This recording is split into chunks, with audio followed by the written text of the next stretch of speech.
Alhamdulillah kita masih berada pada bulan pasca Ramadan, yaitu bulan Syawal. Terlihat dari raut wajah Taruh Kasoda masih memancarkan wajah-wajah keberkahan Ramadan, sehingga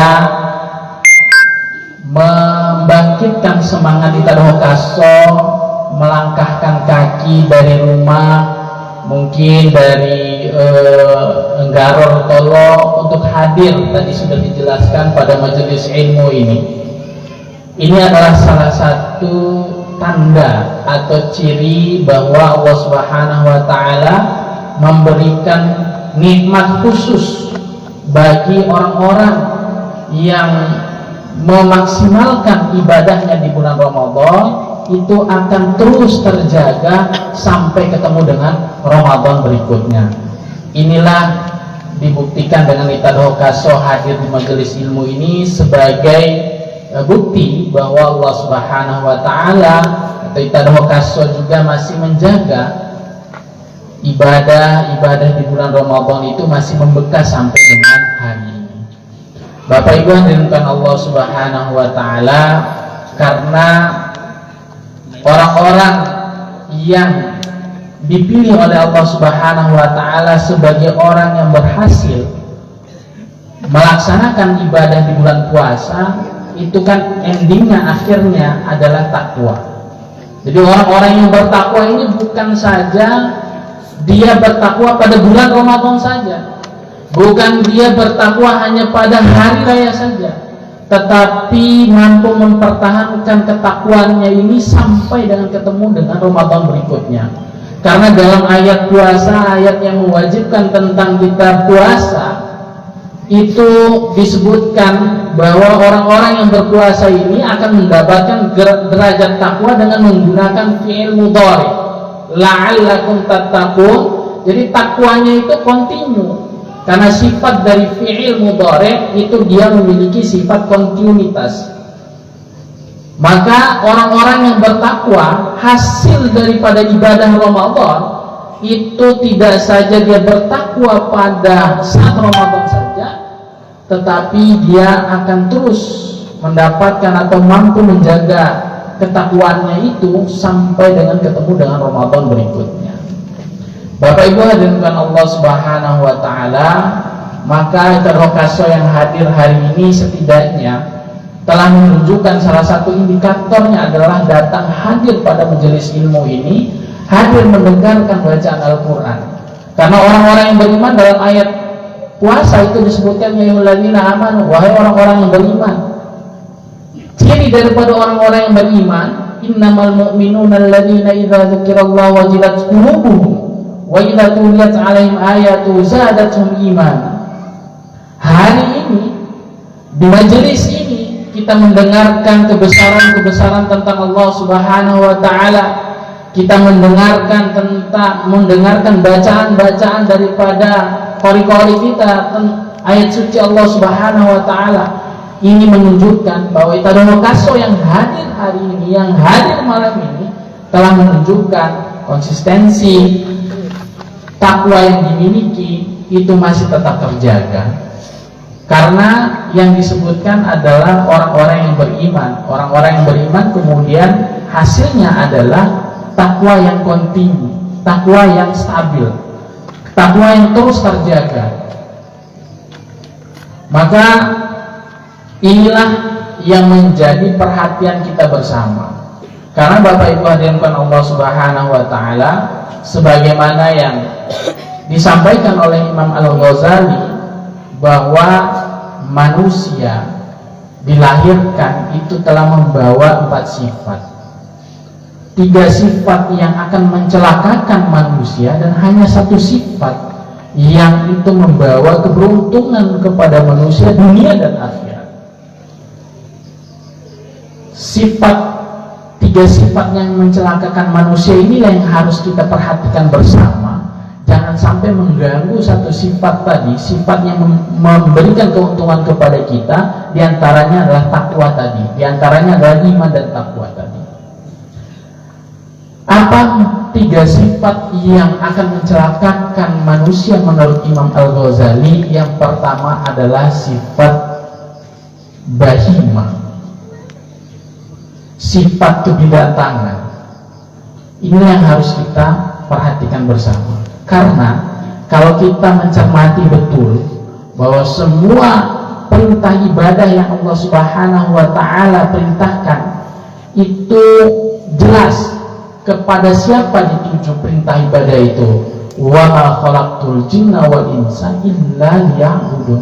Hanya jin dan manusia diperintah oleh Allah Subhanahu wa Ta'ala untuk beribadah. Maka kalau ada manusia yang tidak melaksanakan ibadah, baik itu sholat, puasa atau ibadah-ibadah sunnah dan wajib lainnya, maka dia bukan termasuk golongan manusia dan jin. Tapi hewan taka awal kita ngomong jauh golongan untuk melewati ibadah, karena perintah ibadah itu hanya untuk jin dan manusia. Maka orang yang tidak beribadah, maka dia itu adalah itulah dia. Coba mana? Nah, makanya tadi ada 3 sifat yang ada dalam diri manusia adalah bahima, sifat kebinatangan. Jangan sampai sifat kebinatangan ini menguasai kita sehingga menghilangkan jati diri kita sebagai manusia tadi. Ciri-cirinya apa? Tanda-tandanya apa? Sifat kebinatangan ini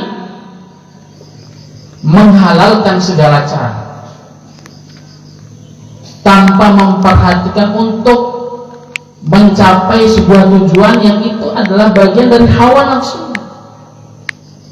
Apapun cara untuk menghasilkan, untuk menggapai tujuan yang dia inginkan, dia akan lakukan.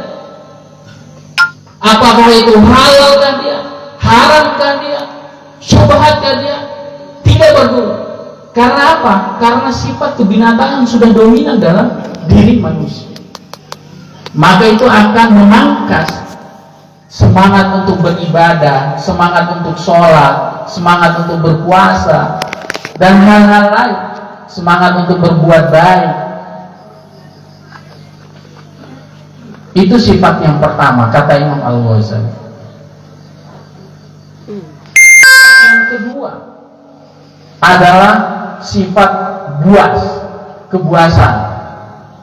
Watilwa na katawa pada tuan guna Fitra Malik ya ngahin bojon buas itu. Jadi itu adalah bagian daripada sifat yang akan mencelakakan manusia. Tanda-tandanya apa? Adalah kezaliman sudah mendominasi pada sebuah masyarakat, pada sebuah keluarga, pada sebuah kelompok. Kalau sifat kepuasan sudah ada pada diri kita, maka itu akan memangkas jati diri kita sebagai manusia. Pertama tadi sifat kebinatangan, kemudian buas, dan yang ketiga adalah sifat syaitania. 3 sifat inilah yang akan mencelakakan manusia sehingga dia malas beribadah, malas berbuat baik, dan hal-hal yang diperintahkan oleh Allah Subhanahu wa Ta'ala. Dan yang terakhir hanya 1 sifat yang akan memberikan keuntungan, keberuntungan bagi manusia di dunia dan di akhirat, sifat rububiyah. Ini yang di dalamnya ada ketakwaan, ada keimanan, dan sifat-sifat baik lainnya. Maka kalau kita mampu mengoptimalkan sifat rububiyah dalam diri kita, meningkatkan kualitas keimanan kita, ketakwaan kita, maka insya Allah 3 sifat tadi yang juga itu kita bawa sejak lahir menurut Imam Al-Ghazali akan terpangkas dengan sendirinya. Maka itulah yang dibuktikan oleh Tadoh Kaso yang hadir pada malam ini. Ini setidaknya ada tanda-tanda bahwa 3 sifat tadi itu tidak ada pada diri Tadoh Kaso. Bukan berarti Mada sampaikan bahwa yang tidak hadir di majelis ini ada 3 sifat tersebut, tidak. Mungkin tadi ada kesibukan-kesibukan lain dan hal-hal lain sehingga tidak bisa hadir di majelis ini. Bapak Ibu hadirin Allah Subhanahu wa Ta'ala, maka kalau kita perhatikan ayat yang dibaca oleh Ustadz Irwan tadi, itu adalah dari orang-orang yang disebut sebagai hamba Allah, yang memiliki sifat rububiyah tadi, yang dia itu orang beriman tadi, orang bertakwa, yang mampu menjaga ketakwaannya tadi. Dalam surah Al-Furqan tadi, di ayat terakhir, di ayat-ayat terakhir tadi yang dibacakan oleh Ustadz Irwan, itu ada 9 sifat orang-orang yang disebut oleh Allah Subhanahu wa Ta'ala sebagai hamba Allah yang Maha Pengasih. Wa ibadur rahman. Nah, itu adalah panggilan Allah Subhanahu wa Ta'ala, panggilan khusus Allah Subhanahu wa Ta'ala pada hamba-hamba Allah yang memiliki sifat rububiyah tadi. Maka ada 9 sifat. Kalau kita perhatikan satu per satu ayat yang dibacakan oleh Ustadz Irwan tadi, itu ada 9 sifat yang disebutkan oleh Allah Subhanahu wa Ta'ala sebagai sifat daripada hamba-hamba Allah yang memiliki, yang disampaikan oleh Imam Al-Ghazali bahwa memiliki sifat rububiyah. Tidak akan Mada sampaikan semua 9 sifat tersebut karena ini hanya sifatnya makanan pembuka saja, tetapi tidak salah kalau Mada sampaikan 2 sifat dari 9 sifat yang dibacakan oleh Ustadz Irwan tadi. Wa ibadur rahmanil ladzina yamshuna 'alal ardi hauna wa idza khatabahumul jahiluna qalu salam. Jadi yang orang-orang yang disebut oleh Allah Subhanahu wa Ta'ala sebagai hambanya adalah orang-orang yang ketika dia jalan, dia rendah hati. Ketika dia bertemu dengan saudaranya, dia rendah hati. Dia menampakkan bahwa kesucian, tidak menampakkan kesombongan dirinya, tidak menampakkan keangkuhan dirinya, tetapi dia selalu rendah hati dengan siapapun dia bertemu, dengan siapapun dia berjumpa. Apakah dengan orang, apakah dengan anak kecil, apakah dengan sesamanya. Maka itulah adalah sifat daripada orang-orang yang memiliki sifat rububiyah tadi. Dan yang kedua adalah ketika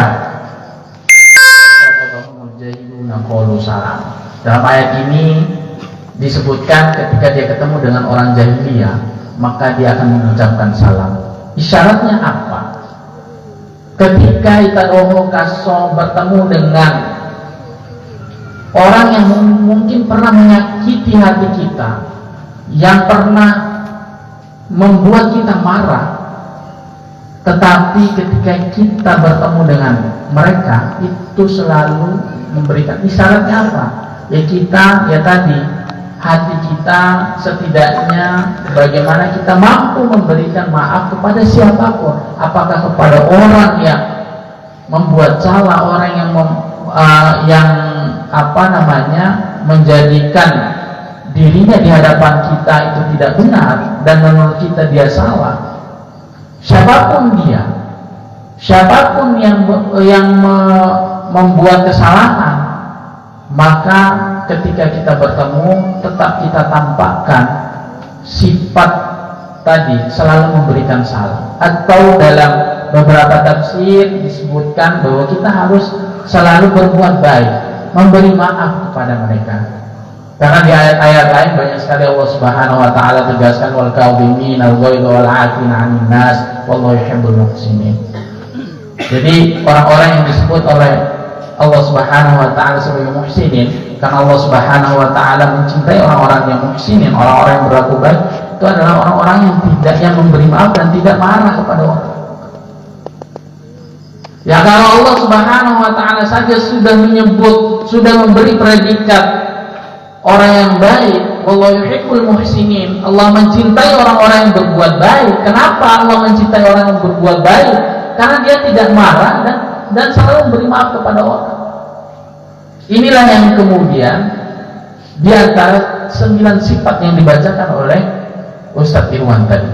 Mudah-mudahan kita semua Bapak Ibu hadirin Allah Subhanahu wa Ta'ala senantiasa diberikan oleh Allah Subhanahu wa taala kekuatan Amin. untuk melaksanakan ibadah, dan kita termasuk golongan wa ibadur rahman dan muhsinin, wallahu yuhibbul muhsinin tadi. Wati ondona apa yang Mata sampaikan, karena ini hanya sifatnya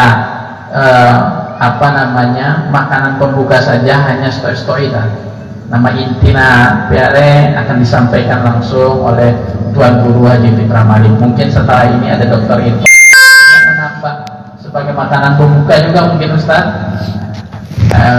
Demikian yang bisa Mata sampaikan, mudah-mudahan bermanfaat untuk kita semua. Wallahul muwaffiq ila aqwamit thoriq. Assalamualaikum warahmatullahi wabarakatuh.